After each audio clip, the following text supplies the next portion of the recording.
A'udzu billahi minasyaitonir rajim. Bismillahirrahmanirrahim.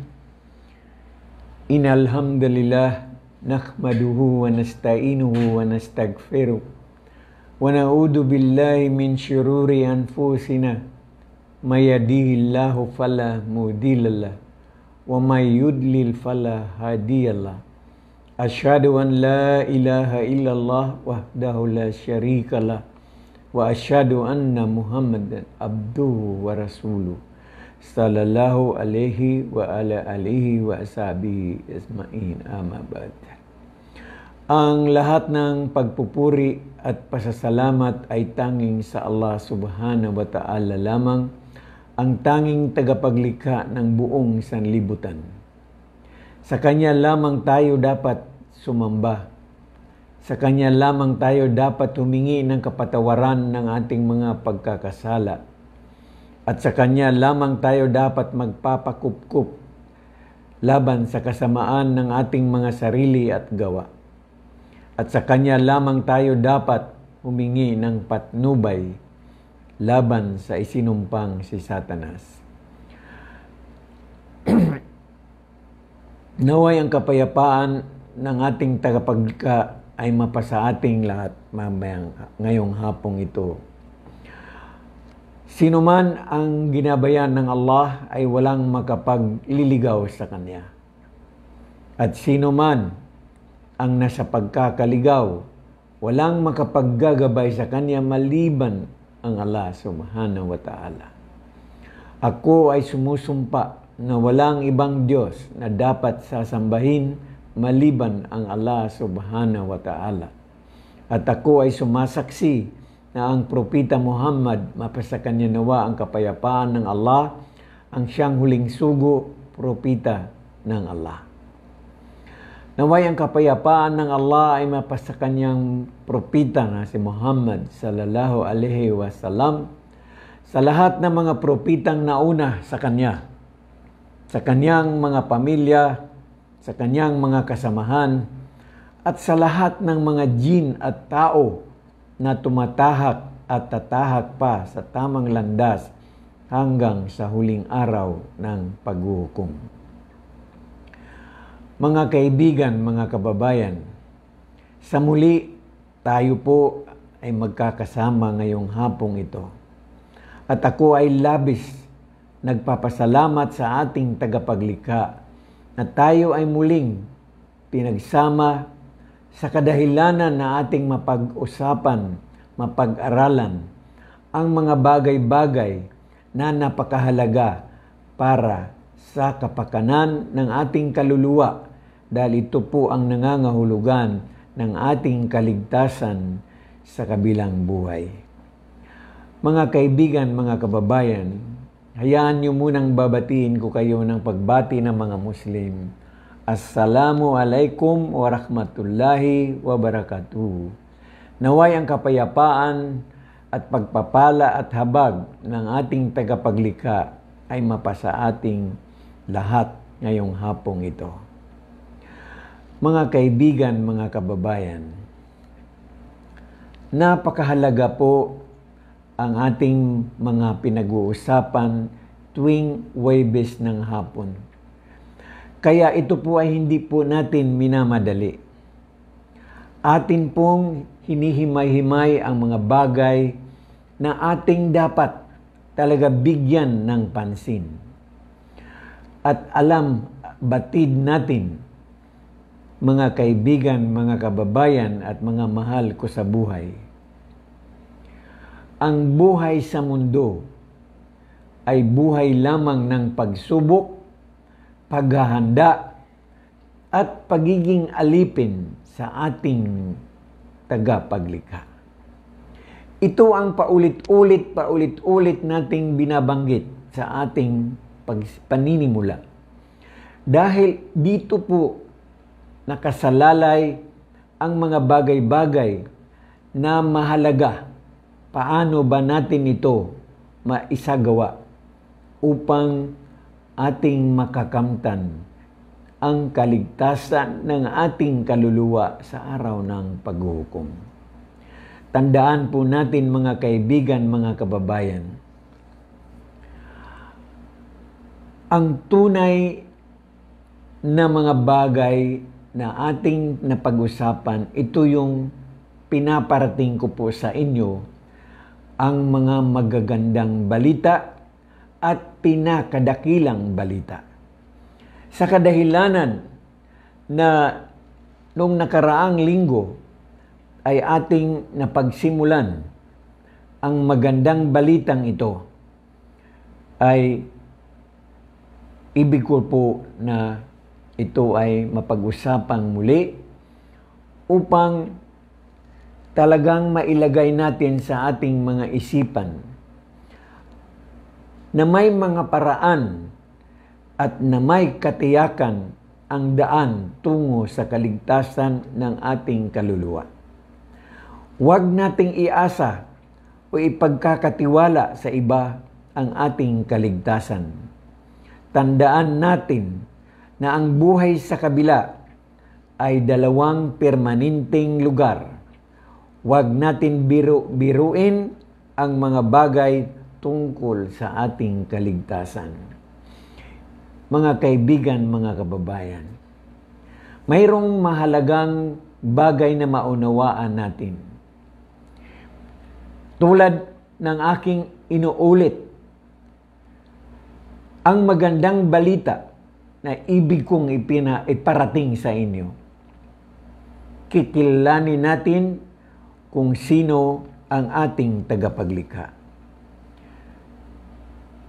Hindi na siguro ako nagkukulang sa aking mga ginagawa. Ngunit, tulad ng aking nakagawian, talagang binabalik ko po sa inyo. Sa chapter 20 verse 14 ng banal na Quran, maliwanag po talaga na sinabi ng ating tagapaglikha ang Allah subhanahu wa ta'ala, Innani anallahu la ilaha illa ana pabudni wa akimi salatil lidikri. Mga kaibigan, mga kababayan, ako po ay humihiling sa inyo na sana unawain po ninyo ang pakahulugang ito. Ang sinabi ng ating tagapaglikha, katotohanan, ako ang Allah. Walang ibang Diyos na dapat sasambahin maliban sa akin. Sambahin niyo ako at gawin ninyo ang inyong pagdarasal para sa pag-alaala sa akin. Ito ang sinabi ng ating tagapaglikha kung sino siya.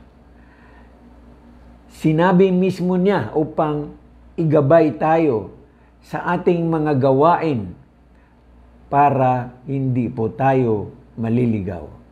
Ang ating tagapaglikha, tandaan po natin, makapangyarihan po siya. Nilikha niya ang buong sandaigdigan, ang buong sanlibutan, ang buong sangkatauhan. Kulang pa po ba na ating mapatunayan sa ating mga mata na ang ating tagapaglikha, ang Allah subhanahu wa ta'ala, ay makapangyarihan. Hindi po ibang tao o sino man ang nagsasabi kung sino siya, kung hindi siya po mismo ang nagpapatunay ng kanyang pangalan na siya lamang ang ating gagawin at tatawagin. So mga kaibigan, mga kababayan, sa ating pagkikilala sa ating tagapaglikha, marami na po ang naliligaw. Kaya kailangan po talaga na sikapin natin na maunawaan natin ang mga katuruan sa Islam. Sa Islam, maliwanag po ang katuruan at mayroon po tayong konkretong basihan, ang banal na Quran. Kaya hinihikayat ko po ang lahat na sana magkakaroon po kayo ng pagkakataon na magbasa o mapag-aralan ang banal na Quran. Sinasabi ng Allah subhanahu wa ta'ala sa chapter 5 verse 3, Al-yawma akmaltu lakum dinakum wa atmamtu alaikum ni'mati wa raditu lakumul Islam Madina. Ang ibig sabihin po ng kataga ng Arabic na sinabi ng Allah subhanahu wa ta'ala sa chapter 5 verse 3, sa araw na ito, ginawa kong ganap ang inyong relihiyon at nilubos ko ang aking paglingap sa inyo at itinakda ko ang Islam bilang inyong relihiyon. Nakita po ninyo mga kaibigan, mga kababayan. Sinikap ko po na uulit-ulitin ang mga bagay na ito upang lubos po ninyong maunawaan na ang ating tagapaglikha nagpakilala na po sa inyo, sa ating lahat, na siya ang Allah. At sinabi rin niya ngayon na ang kanyang relihiyon na tatanggapin sa araw ng paghuhukom ay ang pagsunod, pagsuko at pagtalima sa kanyang mga katuruan, pag-iwas sa kanyang mga ipinagbabawal. Isang kataga nito sa Arabic ay Islam. Kaya po mga kaibigan, mga kababayan, sa manakaraan na ating pag-uusap, mayroong mga nagtatanong, ang katagang Islam ba na sinasabi ninyong relihiyon ng mga Muslim, makikita ba ito sa loob ng Biblia? Mga kaibigan, mga kababayan, simple lamang po ang kasagutan diyan. Hindi po ninyo mababasa ang Arabic na kataga na Islam sa kadahilanan na ito ay Arabic. Unawain po ninyo na ang kapahayagan dapat na ipinahayag kay Propeta Jesus, ito ay nasa lingwahe ni Propeta Jesus, ang Aramaic. Ngunit batid po nating lahat na ang original na lingwahe po ng Biblia ay nasa Greek language, Grigo. So nangangahulugan, hindi po ninyo mababasa ang sinasabi nating Islam sa loob ng Biblia dahil ang Biblia sa ngayon ay lahat mga translation.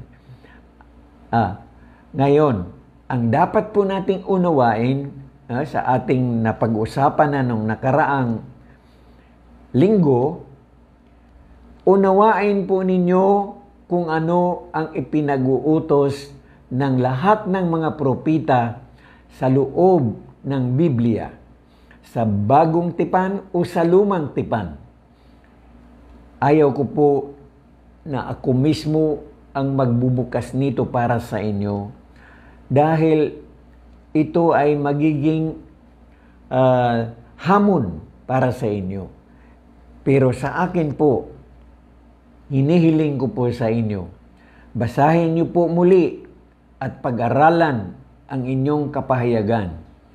Ang sinasabi lahat ng mga propeta sa mga lumang tipan at saka sa bagong tipan ay sumunod, sumuko at tumalima sa mga utos ng Diyos. Maliwanag po yun. Ulitin ko ang tatlong katagang pagsunod, pagsuko at pagtalima sa kautusan ng Diyos. Isang kataga lamang nito sa Arabic ay Islam. Kaya mga kaibigan, mga kababayan, maraming patunay na sa loob ng inyong Biblia ang ating Diyos, ang ating Panginoon, nag-uutos para sundin siya sa pamamagitan ng kanyang mga propita. Ang ating mga propita na ating napag-alaman, lahat po sila ay nagtuturo ng pagsunod, pagsuko at pagtalima sa kautusan ng ating tagapaglikha.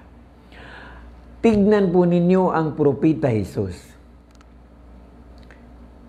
Sinabi niyang maliwanag, no? Sa Biblia, sa Bagong Tipan, the greatest among the commandments that Jesus mentioned in the Bible is, ito ay sinulat ni Matthew. Ang sabi ni Jesus, worship the one and only true God with all of your heart, with all of your strength, with all of your soul. Ibig sabihin, sinasabi ni Propeta Jesus na sambahin natin ang ating Diyos, ang ating tagapaglikha, ng buong puso, ng buong lakas, at ng buong kaluluwa. Mga kaibigan, mga kababayan, sa dami ng magagaling ng mga tagapagturo, preacher, kasama na po ang ating mga kaparian, sinasabi po nila na walang makakarating o walang makakaparoon sa Ama kung hindi dadaan kay Jesus. Ito po ay kailangan po nating unawain na ang salita lagi ng propeta Jesus ay hindi po dapat unawain ng diretsahan. Dahil ang kanyang mga salita ay parabola, all in parable, meaning mayroong ibig sabihin. Kaya dito po makikita natin sa sinasabi ng propeta Jesus, I am the way, the life, and the truth. No one can come to the Father except by me. Ang ibig sabihin po diyan na siya ang daan. Kapag natuntun po ninyo ang tunay na daan, makita po ninyo ang liwanag at ang katotohanan. So paano po kayo makakarating na ang sinabi ni Jesus, the greatest among the commandment ay sambahin ang Diyos ng buong puso, buong kaluluwa at ng buong katapatan. Hindi po niya sinabi na sambahin siya, si Jesus. Kundi sabi niya, sambahin ang Diyos. Kailangan po, mga kaibigan, mga kababayan, na ma-differentiate po natin kung sino ang Diyos at kung sino si Jesus. Dito po lagi ko itong pinapaliwanag po sa inyo. Ang Diyos na makapangyarihan ay lumikha ng tao sa 4 na paraan. Ito paulit-ulit upang sa ganun na maunawaan po ninyo ng lubusan. Lumikha ang ating tagapaglikha ng tao sa 4 na paraan. Una, nilikha niya si Adan. Sa anong paraan? Sa pamamagitan ng alikabok at tubig. Pinaghalong alikabok at tubig. Nangangahulugan po makapangyarihan ng Diyos.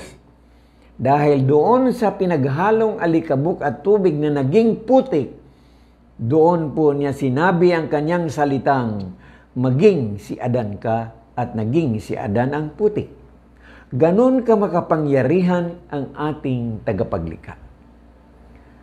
Ang pangalawang tao na nilikha po niya, alam at batid po natin na ito ay si Iba. Paano niya nilikha si Iba? Kumuha lamang siya ng isang tadyang ni Adan at sinabi niya ang kanyang salitang maging at naging si Iba ang tadyang ni Adan.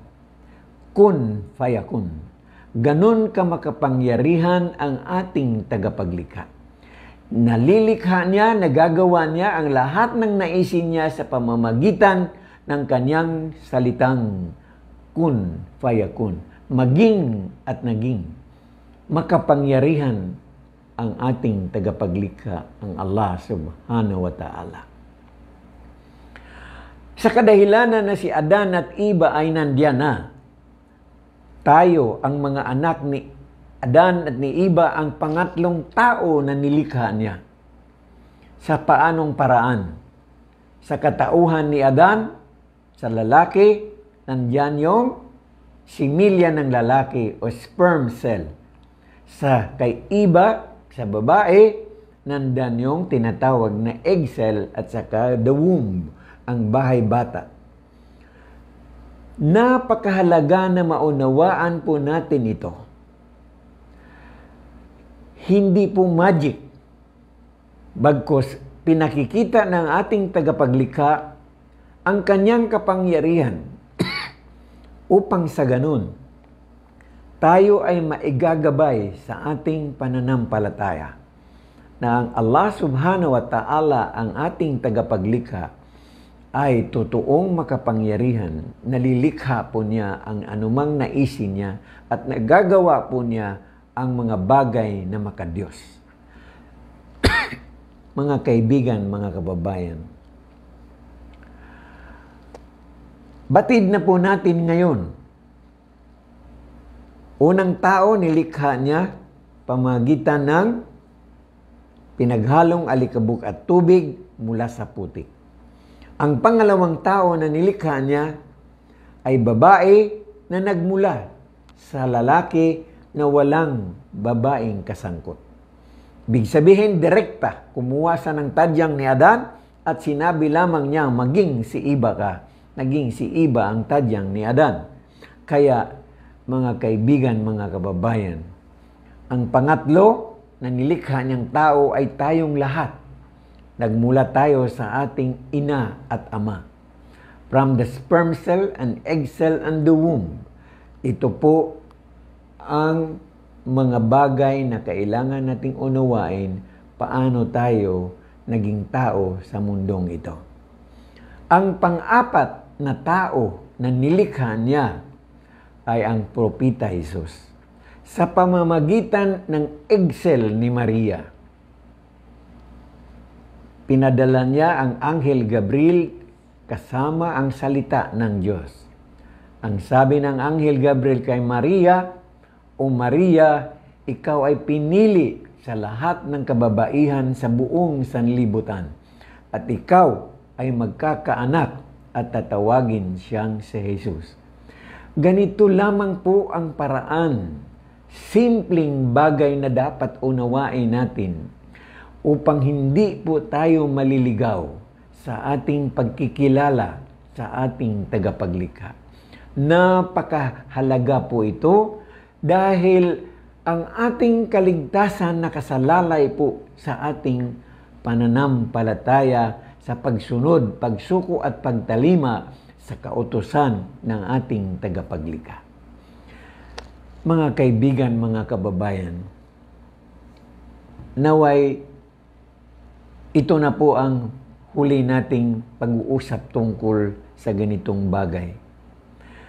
Dahil siguro magsasawa na kayo sa aking paulit-ulit na pagpapaliwanag. Ngunit tandaan po ninyo, mga kaibigan, mga kababayan, sa simpleng bagay na ito, kapag naunawaan po ninyong mabuti, kaligtasan sa araw ng paghuhukom ang kapalit nito. So, ibig sabihin, mga kaibigan, mga kababayan, hindi po biro ang ating pinag-uusapan. Maging sino ka man sa mundong ito, kung hindi mo kilala ang iyong tagapaglikha, sayang lamang ang lahat ng iyan. Pinakasikat kang doktor, pinakasikat kang aktor, pinakasikat kang ininyero o ano ka pa man sa mundong ito, lahat po yan ay magtatapos.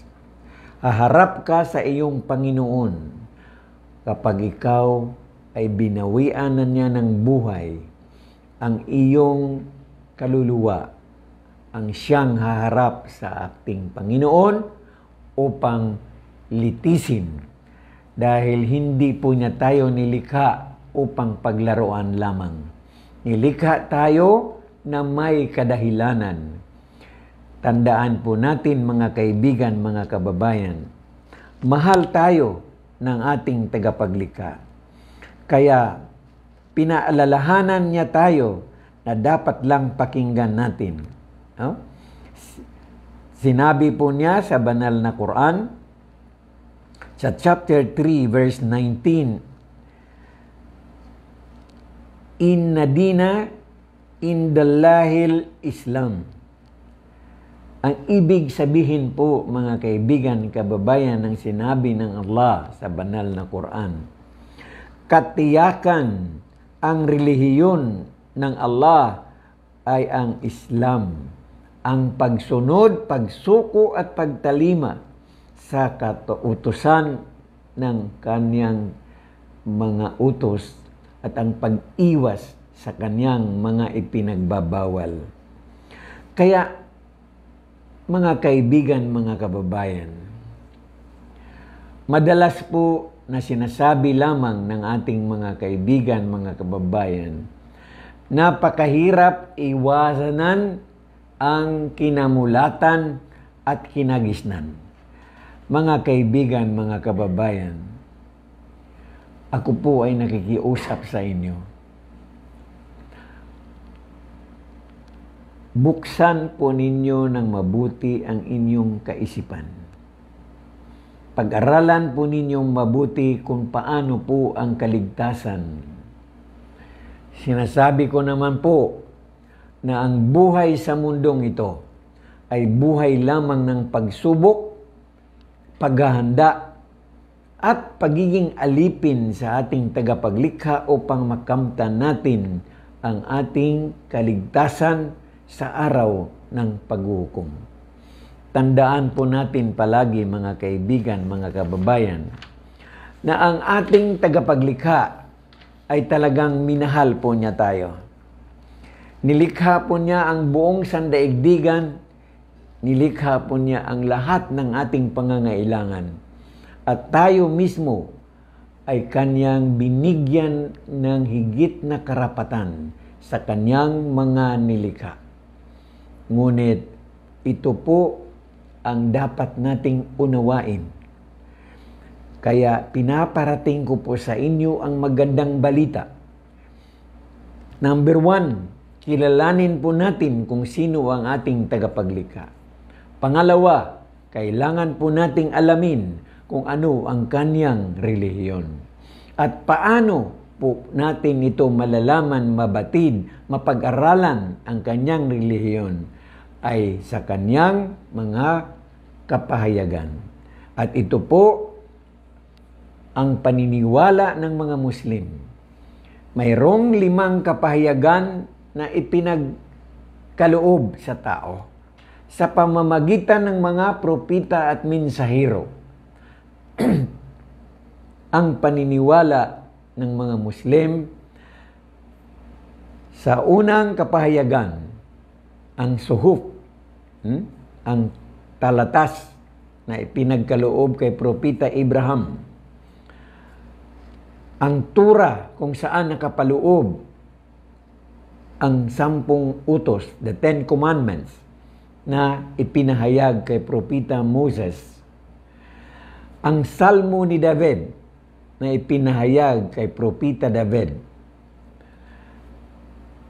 Ang kapahayagan na ibinigay kay Propita Jesus, dito po talaga dapat pag-aralan po nating mabuti.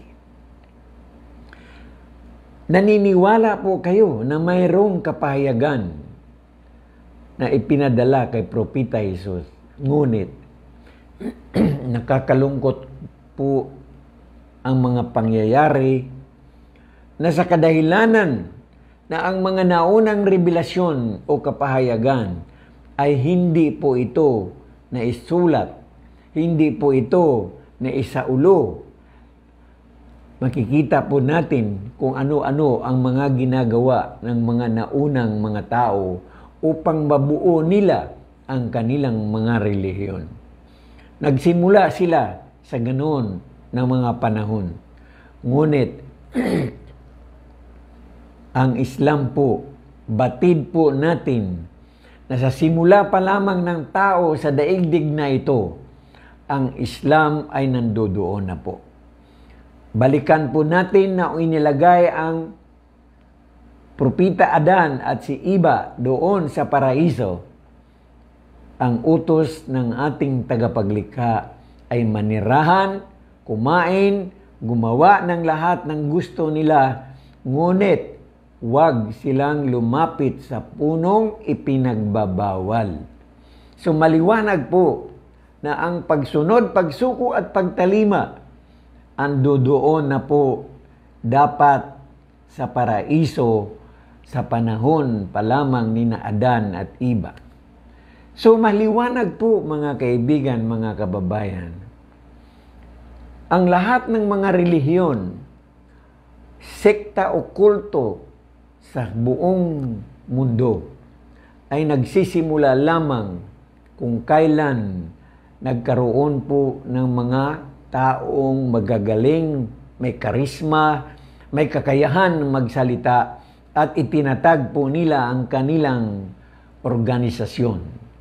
So makita po natin, dahil ang tao ay uhaw sa tunay na katuruan, nakikinig sa mga magagaling na mga nagsasalita, naniniwala po sila. Ngunit kami pong mga Muslim, tandaan po ninyo, kung minsan may mga kasamahan po kami na parang ang hirap gawin, no? Yung mga tinatawag na street dawa. Isipin mo bigla ka lamang magsasalita dyan sa tabi ng kalsada, nananawagan ka, wala ka namang kausap, ang mga tao ay padaan-daan lamang, pero tuloy-tuloy ang aking mga kapatid na mga Muslim na talagang naisip ko pa nga nagpapakapal mukha.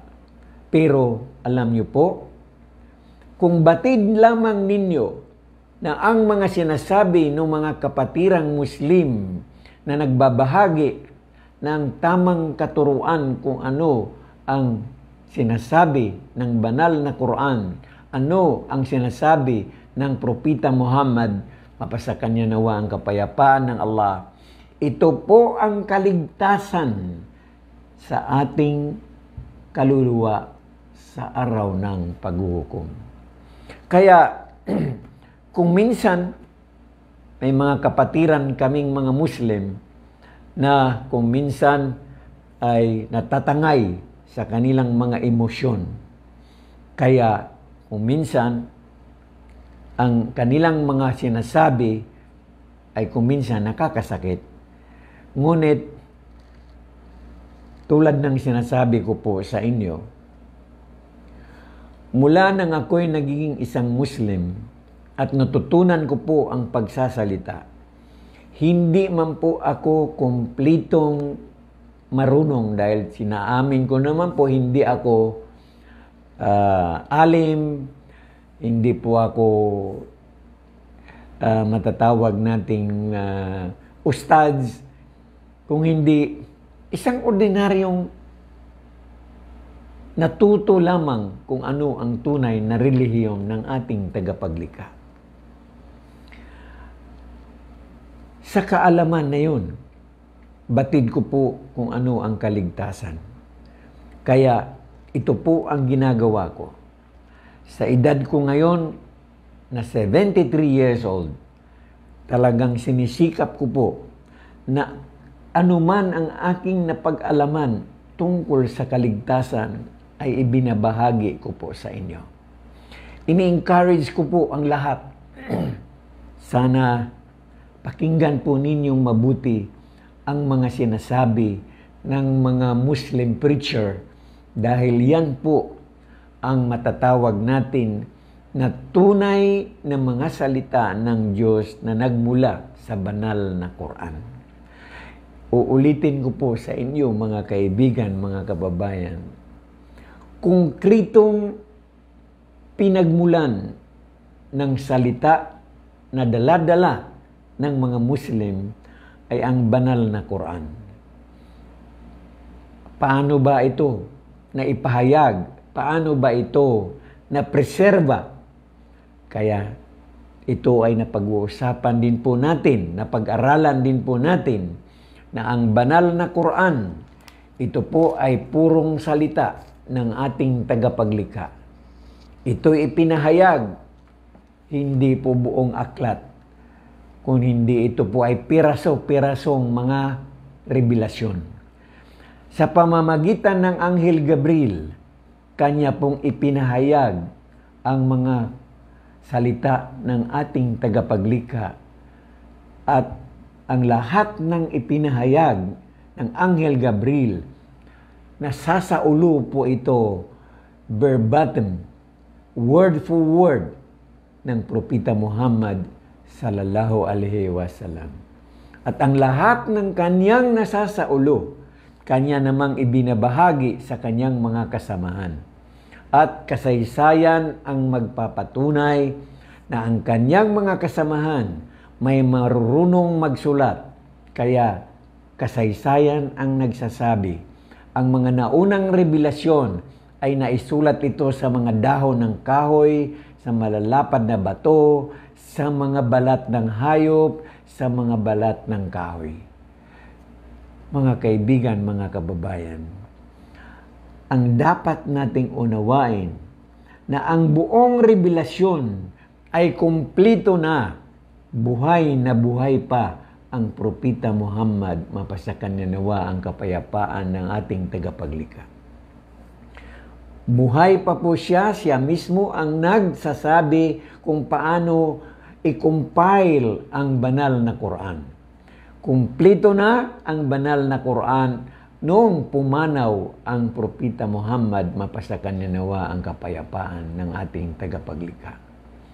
Noong mawala na ang Propeta Muhammad, ang kanyang mga kasamahan ay pumili kaagad ng kalifa na pumalit sa katayuan ng Propeta Muhammad, mapasakan niya nawa ang kapayapaan ng Allah. At ang unang kalifa ay si Kalipa Abu Bakar. At sa kanyang kapanahunan, ang banal na Quran ay naisulat na buo, na naging aklat ito sa pangunguna o sa pamumuno ni Said ibn Thabit.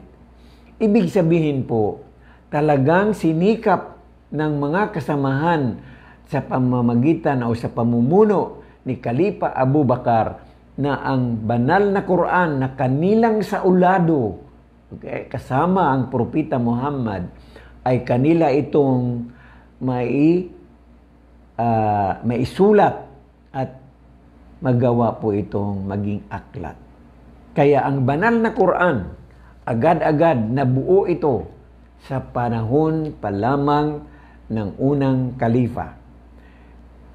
Ibig sabihin, ulitin ko po, ang banal na Quran ay saulado po ng libu-libong mga kasamahan ng Propeta Muhammad. Ang Propeta Muhammad, mapasakan niya nawa ang kapayapaan ng Allah. Kahit wala na po siya, ang sabi ng Allah, aming ipinadala ang Quran at amin itong proteksyonan. Now, paano po naproteksyonan ang banal na Quran?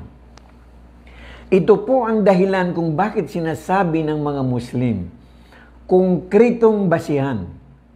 Dahil ito ay nagmula sa Allah, direktang ipinahayag sa Propeta Muhammad sallallahu alaihi wasallam, at ang kanyang mga kasamahan mismo ang nagpapatutuo, kabisado nila ang buong Quran simula hanggang katapusan. Ngayon sa ating kapanahunan, milyon sa mga Muslim sa buong mundo, saulado ang banal na Quran from cover to cover. So, ibig sabihin po, ang banal na Quran, mawala man po ang aklat o masunog o ano pa mang kadahilanan, pwede po nating ibalik ang original na kaanyuan ng banal na Quran sa pamamagitan po ng mga Muslim na tinatawag po na Hafiz. Sila po ang mga kabataan mula sa kalitliitan pa nilang edad hanggang sa kanilang pagtanda Talagang dinivote po nila ang kanilang mga oras upang ang banal na Quran ay kanila pong masaulo ng buong buo. Hindi lamang po pagsasaulo ang ginagawa ng mga kapatirang hafiz, bagkus naunawaan din po nila kung ano po ang mga kahulugan nito. Kaya po mga kaibigan, mga kababayan, uulitin ko po, ang magandang balita na aking inilahad ko sa inyo ay nagmula mismo sa ating tagapaglikha. Marami pa po ang mga magandang balita na dapat kong ipaliwanag po sa inyo at maipaparating po sa inyo. Ang pang-apat na ibig kong iparating na magandang balita sa inyo na ang Islam ang totoong relihiyon, ang Propeta Muhammad ang siyang propeta mensahero ng ating tagapaglikha. At siya ang tinatawag na sagka, the seal of all the prophet. Ibig sabihin, after ng Propeta Muhammad, mapasa kanya nawa ang kapayapaan ng Allah, ay wala ng propeta pang darating. So, mga kaibigan, mga kababayan, ang Propeta Muhammad, kung ating babalikan ang kanyang kasaysayan, babalik po tayo sa katauhan ni Propeta Abraham. Ang Propeta Abraham, kung ating ma-recall ang kanyang kasaysayan, siya po ay nagkaroon ng mga asawa. Unang asawa ay si Sarah, ngunit matagal na panahon sila'y nagsama, hindi sila nabiyaan agad-agad ng anak. Si Sarah mismo ang kumuha ng isang babae at ito ang naging pangalawang asawa ng Propeta Abraham. Tandaan po natin, ang mga kalalakihan noon ay hindi po sila sumisiping sa isang babae hanggat hindi po sila ay kasal o walang bindisyon ng kasal. Ibig sabihin, asawa. So nangangahulugan na ang pangalawang asawa ng Propeta Abraham ay si Hagar o si Hajar. At dito sa pangalawa niyang asawa, dito po siya unang nagkaanak. Sa ating mga pinag-uusapan, maraming mga tao ang nag-away-away, ang nag-argumento, nagdidebate, sa kadahilanan na sinasabi nila na ang inialay ng Propeta Abraham sa Diyos ay si Isaac. Ang sabi ng mga Muslim, mali po yun. Dahil ang inialay ng Propeta Abraham ay ang kaisa-isa niyang anak at panganay na anak. The only son. Ibig sabihin po, dapat talaga nating pag-aaralan. Unang asawa, si Sarah, matagal silang panahon nagsama pero hindi sila nabiyaan kaagad ng anak. Si Sarah mismo ang kumuha ng pangalawang babae at ito ang naging pangalawang asawa ng Propeta Abraham. At dito sa pangalawang asawa, dito siya unang nagkaanak. Kasaysayan po ang magpapatutunay dito. At ito ay si Propeta Ismail. Ang Propeta Ismail, mga kaibigan, mga kababayan, ito ang magandang balita na aking ipinarating sa inyo. Siya ang panganay, kaisa-isang anak ng Propeta Abraham. Kaya nung sinubukan ng Allah subhanahu wa ta'ala ang Propeta Abraham, hiningi sa kanya ang pinakamamahal niya sa panahon na yon. Walang iba kung hindi ang kanyang kaisa-isang anak na si Propeta Ismail. Tandaan po natin mga kaibigan, mga kababayan, Mula 1 taon hanggang 14 na taong gulang ang propeta Ismail. Siya lamang ang matatawag na panganay at kaisa-isang anak. Dahil nung siya ay 14 na taong gulang na, hindi po imposible sa ating tagapaglikha. Binigyan din ng anak ang unang asawa na si Sarah at ito ay si propeta Isaac. Kaya kasaysayan po ang magpapatunay mga kaibigan, mga kababayan, na ang propeta Isaac kailanman hindi ito pwedeng maging kaisa-isang anak dahil siya ay pangalawang anak ng propeta Abraham sa unang asawa. Kaya nakita po ninyo mga kaibigan, mga kababayan, ang mga Muslim may konkretong basihan sa kanilang mga gawain. Hanggang ngayon, mula noon sa kapanahunan ng propeta Abraham hanggang ngayon, ay isinasagawa ng mga Muslim isa o minsan sa kanilang buhay ang madalaw ang lugar kung saan inialay ng propeta Abraham ang kaisa-isa niyang anak na si propeta Ismail. Batid nating lahat na yun ay pagsubok kay propeta Abraham at pagsubok kay propeta Ismail. 14 na taong gulang, tinanong siya ng kanyang ama, anak, hinihiling ng tagapaglikha na ialay kita sa kanya. Ano ang sabi ng propeta Ismail? Ama, ano ang nais ng tagapaglikha? Sundin mo ang kanyang kalooban. Kaya makita ninyo, mga kaibigan, mga kababayan, pumasa ang propeta Abraham sa pagsubok ng ating Panginoon, ng Allah subhanahu wa ta'ala.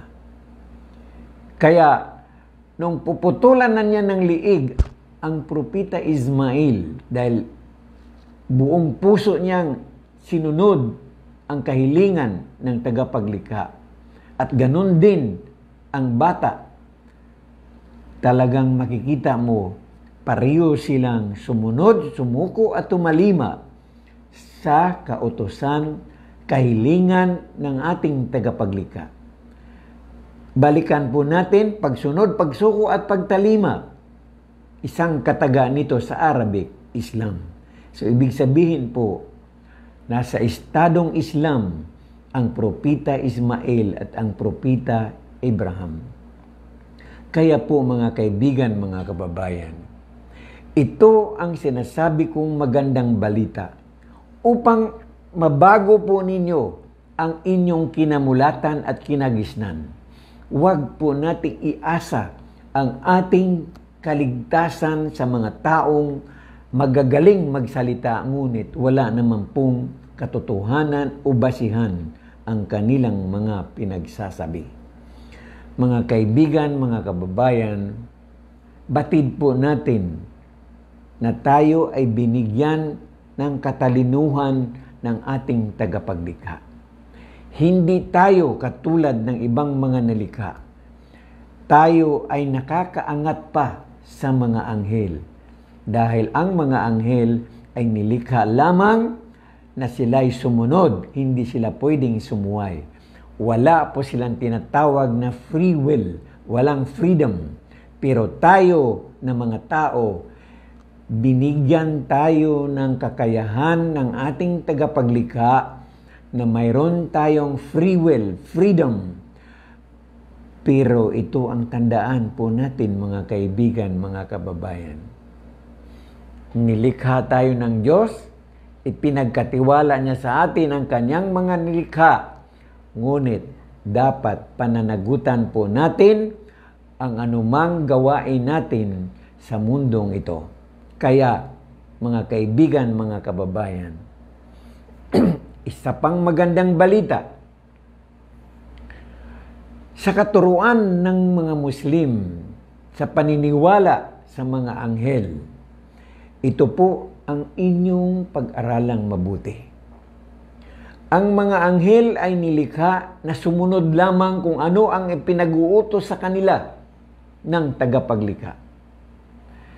At sa kanila ipinag-utos ng ating tagapaglikha na isulat ang bawat gawain ng tao, mabuti o masama man ito.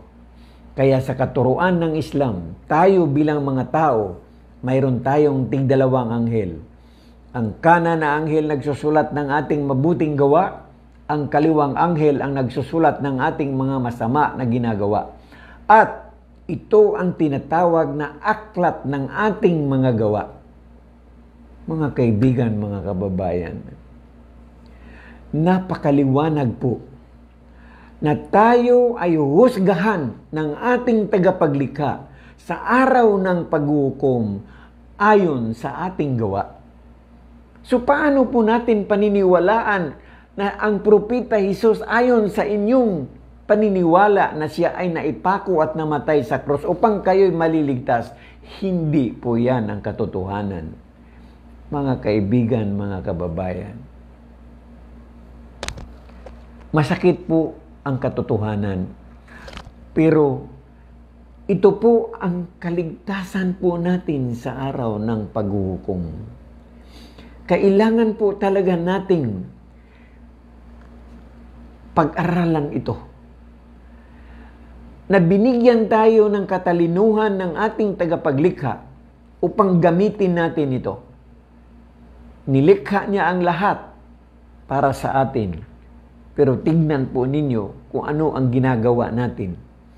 Lahat tayo ang nagdidesisyon. Ano man ang naisin natin, ginagawa natin. Pero ito ang ating nakakalimutan. Na ang lahat ng ating ginawa ay nakasulat ito na sa ating aklat ng mga gawa. Your book of your record, this will be the one to be presented by Allah subhanahu wa ta'ala on the day of judgment. Simple lamang sasabihin niya sa iyo sa araw ng paghukom, ito ang iyong aklat. Alam niyo po, nakakatakot sa araw na yaon kung ang iyong aklat ay ibigay sa iyo ng isang anghel na napakasama ng muka, nakabalot ng itim na itim. Ibig sabihin, impyerno ka. Napakaswerte mo kung ang anghel na magbibigay ng iyong aklat ng iyong gawa ay napakagandang anghel, napakabango, at talagang kumbaga sa hinahangaan kanya dahil isa ka sa mga tao ng paraiso. Mga kaibigan, mga kababayan, kulang man ako sa kaalaman, hindi ko po talaga lubusan na maibahagi sa inyo ang lahat-lahat ng katuruan.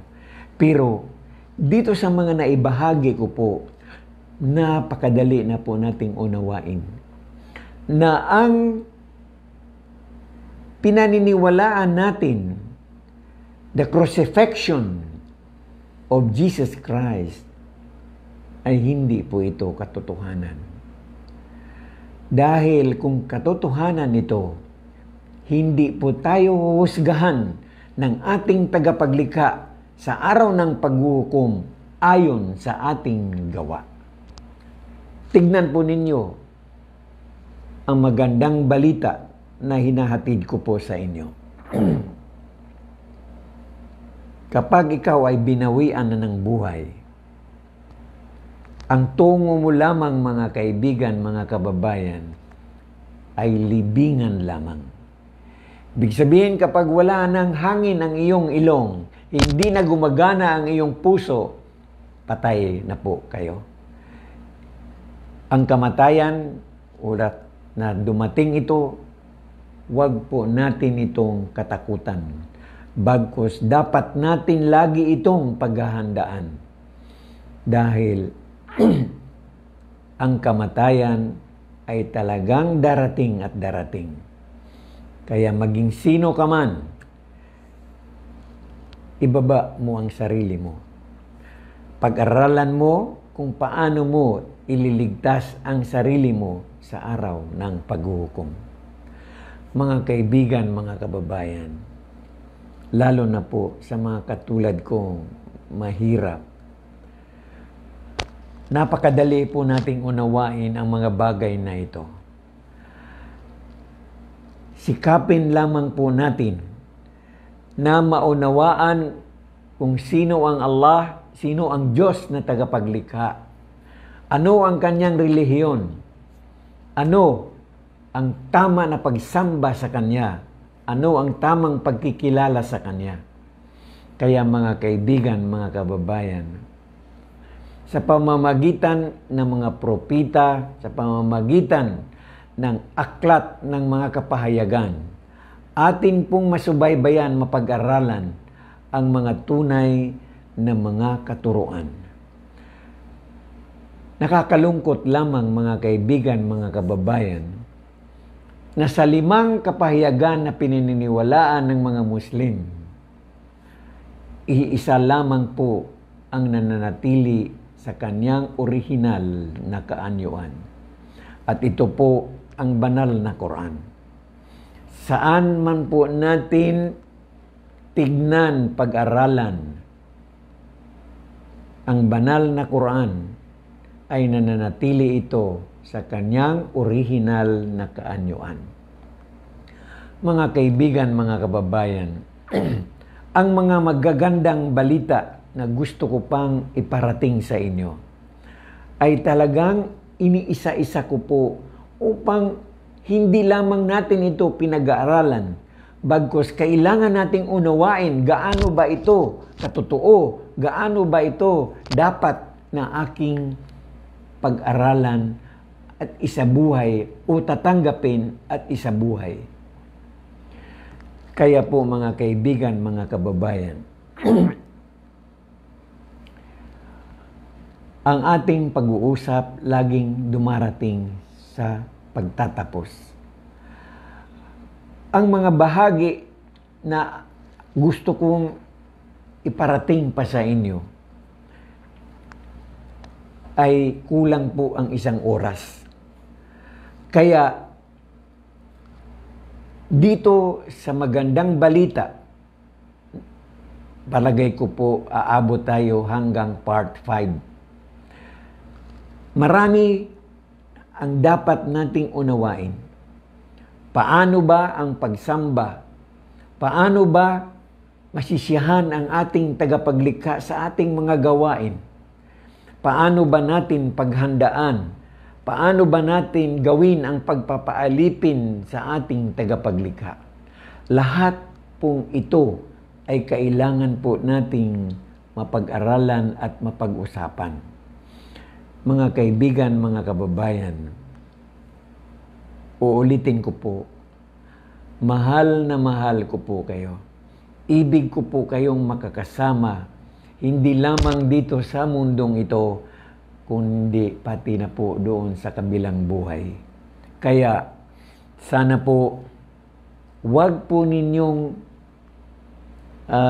bigyan ng katamaran ang ating mga pinag-aaralan o pinag-uusapan.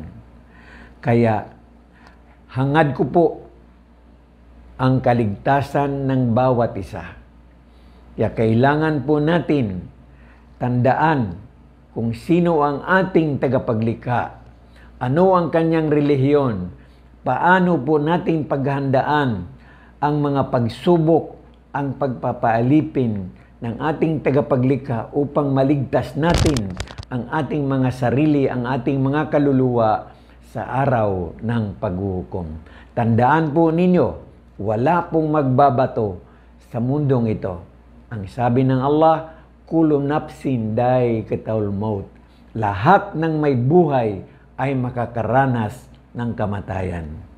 Mga kaibigan, mga kababayan, ako po ay nagpapasalamat sa inyong lahat at dalangin ko sa tagapaglikha na ang lahat na sumusubaybay sa ating talakayan ay gagantimpalaan ng ating tagapaglikha. Kaya po, please, paki-share, paki-like, at paki-follow ang ating Facebook page at mag-subscribe sa ating YouTube channel na makikita po ninyo sa ating screen. At ang aking contact number upang kung naisin nyo po na ako'y maimbitahan, ako po ay agad-agad makakarating sa inyo at papag-usapan po natin ng mas higit na mas maganda na malalim ang ating mga talakayan. Muli, maraming salamat po sa inyong lahat. Naway ang kapayapaan at pagpapala at habag ng ating tagapaglikha ay mapasa sa ating ngayong hapong ito. Assalamualaikum warahmatullahi wabarakatuh.